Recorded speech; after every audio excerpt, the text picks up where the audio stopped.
네, 오늘은 K방산에 대해서 여러분들과 함께 인사이트를 나눠보도록 하겠습니다.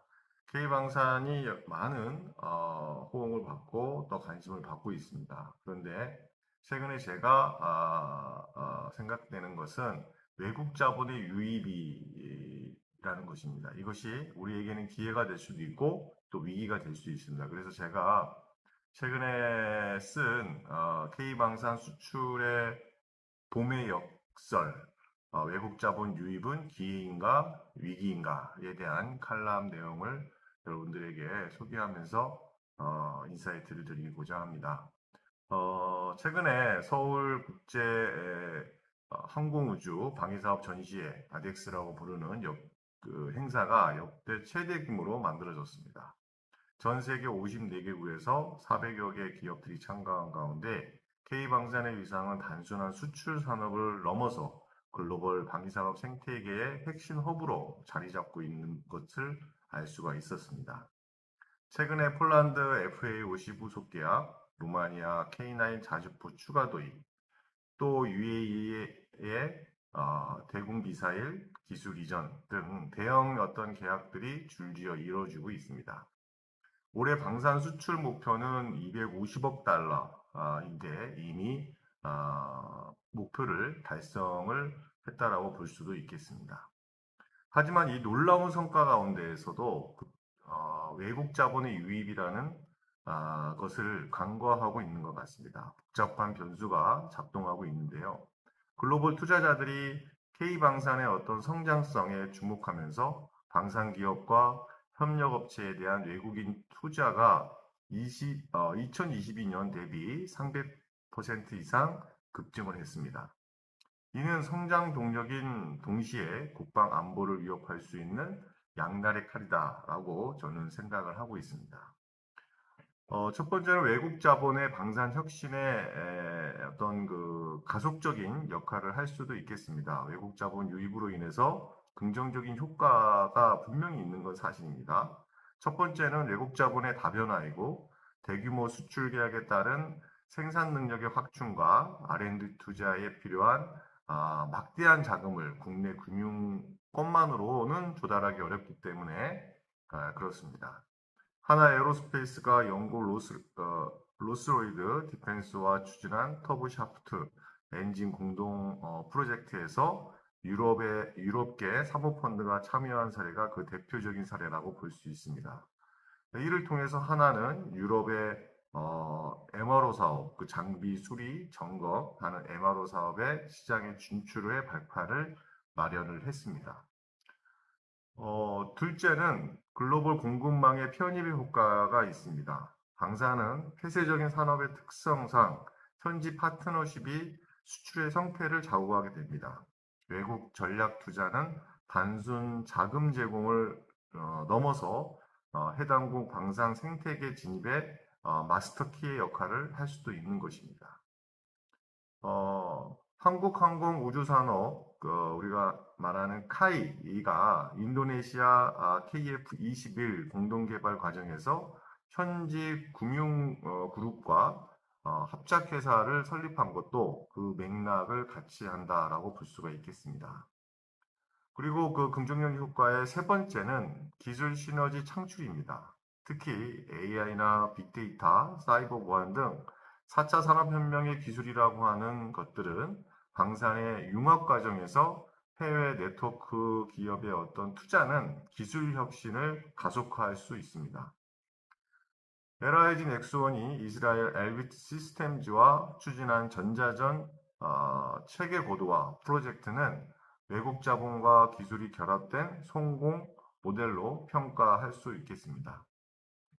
그렇지만 그 이면에 보이지 않는 지뢰밭도 있다라고 볼 수가 있겠습니다.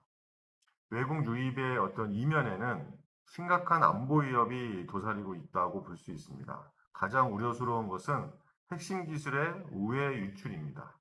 2019년 한 중견 기업의 전자광학업체가 중국계 펀드의 투자를 받았고 그 이후에 야간 투시경과 열상 카메라 기술이 제3국으로 유출될 뻔한 사건이 있었습니다. 이것은 우리 방산업계에 여러 가지 트라우마로 남아 있다고 볼 수도 있겠습니다. 특히 레이더나 센서, 통신 장비 등은 이중 용도, 그 듀얼 유즈죠. 듀얼 유즈 기술을 보유한 중소기업은 상대적으로 경영권 방어 역량이 취약해서 그 표적이 되기 쉽습니다. 자동 변동성 리스크도 간과할 수 없습니다. 방사는 계약부터 양산까지 한 5에서 10년의 소요가 되는 초장기 산업입니다. 단기 수익을 노리는 투기성 외국 자본이 중간에 철수할 경우에 또 해당 기업의 어떤 신용도와 또 주가가 급락함으로 인해서 연쇄적 타격을 입을 수도 있겠습니다. 실제로 2023년도에 방산 중소기업인 외국계 헤지펀드가 급작스러운 지분 매각으로 유동성 위기를 겪은 바가 있습니다. 더 심각한 문제는 공급망 통제력 상실입니다. 외국인 투자로 핵심 부품 업체의 경영권이 해외로 넘어갈 경우 유사시 군수 지원에 차질이 생길 수 있다는 것입니다.